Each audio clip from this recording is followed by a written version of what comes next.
तो फ्रेंड्स, कैसे हैं आप लोग। आज हम लोग बायोलॉजी का चैप्टर 6 जिसका नाम है प्राकृतिक संसाधनों का प्रबंधन। आज हम प्राकृतिक संसाधनों के प्रबंधन में से 25 यानी कि 25 ऑब्जेक्टिव ऐसे प्रश्न हैं जो कि बोर्ड एग्जाम में आपके लिए बेहद ही महत्वपूर्ण है। और प्रत्येक वर्ष हमको उम्मीद है, या आप भी अगर पढ़े होंगे, क्वेश्चन बैंक देखे होंगे, तो इस चैप्टर से मान के चले कि आपको 3 से 4 नंबर का प्रश्न आपको आता ही आता है। ठीक है, तो इसलिए आप 25 प्रश्नों को बिल्कुल पूरी देखिएगा और अच्छे से समझ करके देखिएगा, क्योंकि इसमें इतनी सरल भाषा का प्रयोग किया गया है जिससे आपको एक बार में प्रश्न आपको बिल्कुल याद हो जाने चाहिए। तो चलिए फ्रेंड्स, इस वीडियो को हम शुरू करते हैं। और आप लोगों को एक बात हम क्लियर कर दें फ्रेंड्स कि इस चैनल पर यानी कि आरजी सोशल स्टडी पर आपको प्ले लिस्ट में जब जाएंगे आपको तो 1, 2, 3, 4, 5 यानी कि 5 चैप्टर पहले से उपलब्ध हैं और पांचों चैप्टर बोर्ड एग्जाम के लिए बेहद ही महत्वपूर्ण है। तो 5 चैप्टर वो भी देख लीजिएगा बायोलॉजी का, और आपको सभी चैप्टर यानी कि ऑल सब्जेक्ट ऑल चैप्टर के सभी ऑब्जेक्टिव प्ले लिस्ट में उपलब्ध है। आप वहाँ जा करके एक एक प्ले लिस्ट को ध्यानपूर्वक देख जाइएगा। आपका बोर्ड एग्जाम में एक ऑब्जेक्टिव हमको उम्मीद है कि नहीं छूटना चाहिए। तो चलिए फ्रेंड्स, इस वीडियो को शुरू करते हैं, लेकिन उससे पहले फ्रेंड्स आप इस वीडियो को एक लाइक जरूर कर देंगे। साथ ही अगर आप नए हैं तो चैनल को सब्सक्राइब करके बेल आइकन को प्रेस कर देंगे ताकि आगे आने वाले किसी प्रकार का वीडियो का नोटिफिकेशन आपको मिल सके। तो चलिए हम वीडियो को शुरू करते हैं। तो प्रश्न संख्या 1 है कि निम्न में से कौन प्राकृतिक संसाधन नहीं है।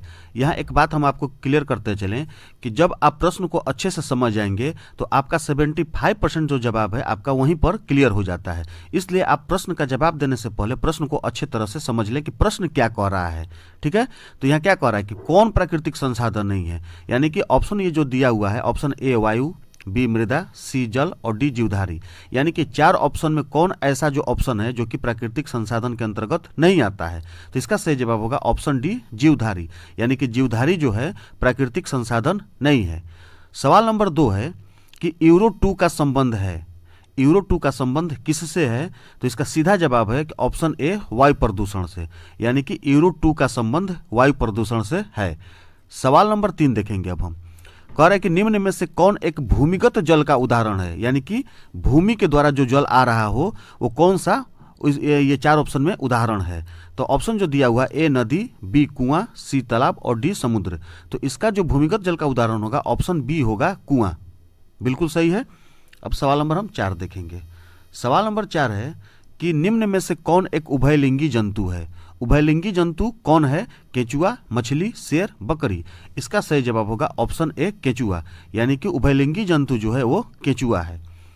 सवाल नंबर 5 है कि कोर्लीफॉर्म, कोर्लीफॉर्म क्या है, यानी कि वायरस है, जीवाणु है, कवक है, या इनमें से कोई नहीं है। तो कोर्लीफॉर्म को आप समझ लीजिए कि कोर्लीफॉर्म जो है ये एक जीवाणु है। ठीक है, चलिए सवाल नंबर 6 देखेंगे। स्वच्छ जल का पीएच है। ये इस सवाल का जवाब तो आपको बहुत पहले से मालूम होगा कि स्वच्छ जल का पीएच मान 7 होता है।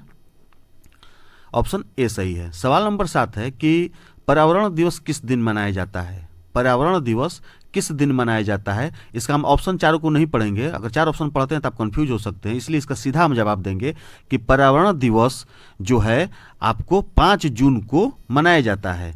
पर्यावरण दिवस 5 जून को मनाया जाता है, आप सीधा यही याद रखेंगे। चलिए सवाल नंबर हम 8 देखेंगे। अब सवाल नंबर 8 है कि गंगा कार्य योजना किस वर्ष प्रारंभ हुई थी। गंगा की कार्य योजना किस वर्ष प्रारंभ हुई थी। इसका सही जवाब होगा ऑप्शन बी 1985 ईस्वी में। सवाल नंबर 9 कि चिपको आंदोलन किस वर्ष में प्रारंभ हुआ। चिपको आंदोलन किस वर्ष में प्रारंभ हुआ। इसका सही जवाब होगा ऑप्शन ए 1970 ईस्वी में। चलिए हम सवाल नंबर 10 देखते हैं। सवाल नंबर 10 का थोड़ा सा ऑप्शन यहाँ दूर है, तो इसलिए आप थोड़ा सा मैनेज कीजिएगा। देखिए सवाल यहाँ पर दिया हुआ है, थोड़ा सा यहाँ पर ऑप्शन दिया हुआ है, इसलिए आप कंफ्यूज नहीं होंगे। सवाल नंबर 10 कह रहा है कि सरदार सरोवर बांध किस नदी पर निर्मित हुआ। सरदार सरोवर बांध किस नदी पर निर्मित हुआ। इसका सही जवाब होगा ऑप्शन सी नर्मदा नदी पर, यानी कि सरदार सरोवर बांध नर्मदा नदी पर स्थित हुआ। और इसकी ऊंचाई कितनी थी फ्रेंड्स?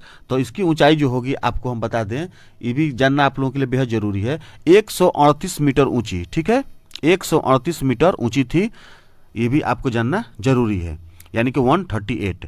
चलिए सवाल नंबर हम 11 देखते हैं।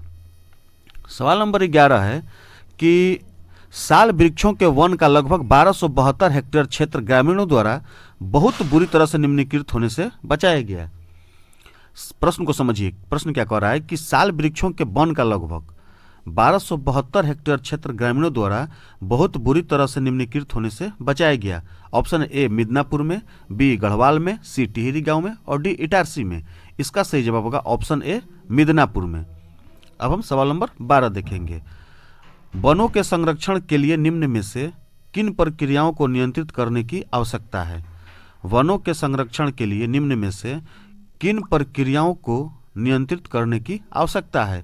तो अगर वन को संरक्षण करना है, वन को बचाना है, तो इसमें जो भी ऑप्शन दिया है वो सभी सही हैं। यानी कि वनों का संरक्षण के लिए पेड़ों के अंधाधुंध कटाई को रोकना होगा, अतिचारण को रोकना होगा, खनन को रोकना होगा। यानी ऑप्शन डी सही है, ये सभी बिल्कुल सही हैं। अब हम सवाल नंबर 13 देखेंगे। सवाल नंबर 13 है कि वे पदार्थ जो जैविक प्रक्रम द्वारा अपघटित हो जाते हैं कहलाते हैं।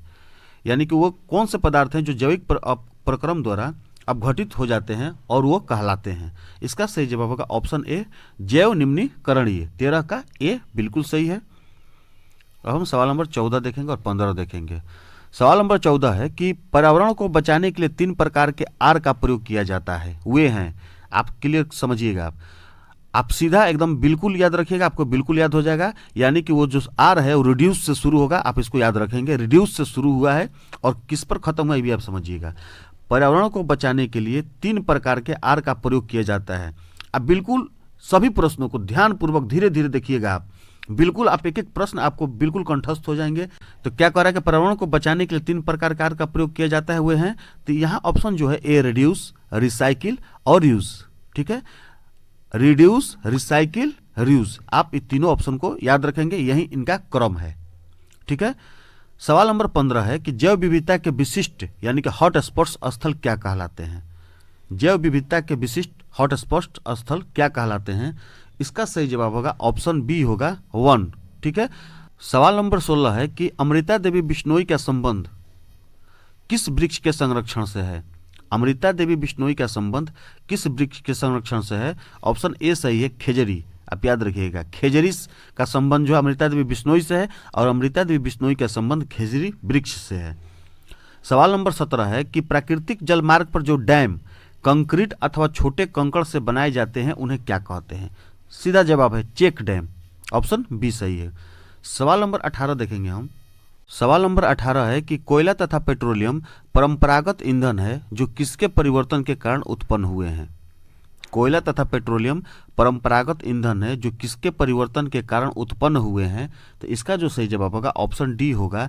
यानी कि वो जो उत्पन्न हुए हैं केवल प्राणियों के मृत शरीर द्वारा भी हो सकता है, केवल वनस्पतियों के मृत शरीरों द्वारा हो सकता है और सागरीय प्राणियों के मृत शरीरों द्वारा उत्पन्न हुआ है। ये सभी ऑप्शन सही है, यानी कि ऑप्शन डी बिल्कुल सही है। सवाल नंबर 19 है कि निम्नलिखित में से प्राकृतिक संसाधन कौन है? तो प्राकृतिक संसाधन अगर मान के चले तो मृदा भी है, वन भी है, जल भी है। आपको ये सवाल कंफ्यूज करेगा, कहीं आपको ये जल भी देखने को मिलेगा, ऑप्शन ये सभी भी देखने को मिलेगा। तो बी और डी अगर किसी में से आप कहेंगे तो कोई ऑप्शन आपको मिलेगा, तो कोई ऑप्शन, दोनों में से कोई ऑप्शन गलत नहीं है। आप इसको बी भी कह सकते हैं और डी भी कह सकते हैं। जल भी होगा और ये सभी भी हो सकता है, इसलिए आपको कन्फ्यूज नहीं होना है। चलिए सवाल नंबर हम 20 देखते हैं। सवाल नंबर 20 है कि निम्नलिखित संसाधनों में से किन्हें संपोषित रूप में से उपयोग करने की आवश्यकता है? यानी कि चारों ऑप्शन में से कह रहा है कि किन्हें संपोषित रूप में से उपयोग करने की आवश्यकता है। तो इसका भी जवाब होगा ऑप्शन ए कि हम संपोषित रूप में कोयला को अगर उपयोग करते हैं तो अच्छा रहेगा, पेट्रोलियम को भी बचाया जा सकता है, वन को भी बचाया जा सकता है। यानी कि मानव जीवन के लिए ये तीनों चीज़ें बहुत ही बेहद जरूरी है, इसलिए संपोषित रूप से उपयोग करने की आवश्यकता है, यानी कि ऑप्शन डी सही है। चलिए हम सवाल नंबर 21 देखते हैं। सवाल नंबर 21 है कि विश्व में कितने प्रतिशत भाग में जल पाया जाता है? विश्व में, यानी कि पूरे विश्व की यहाँ पर चर्चा हो रही है कि विश्व में कितने प्रतिशत भाग में जल पाया जाता है। इसका सही जवाब होगा ऑप्शन सी 70% भाग पर। ऐसे तो 71% भी हो सकता है, लेकिन ऑप्शन में 70% है तो हम 70% की ही बात करेंगे, यानी कि ऑप्शन सी सही है। सवाल नंबर 22 है कि निम्न में से सबसे ऊंचा बांध कौन है? निम्न में से सबसे ऊंचा बांध कौन है? इसका सही जवाब होगा ऑप्शन ए टिहरी बांध, यानी कि सबसे ऊंचा बांध जो है वो टिहरी बांध है। सवाल नंबर 23 है कि गंगा नदी की लंबाई कितनी है? गंगा नदी की लंबाई कितनी है?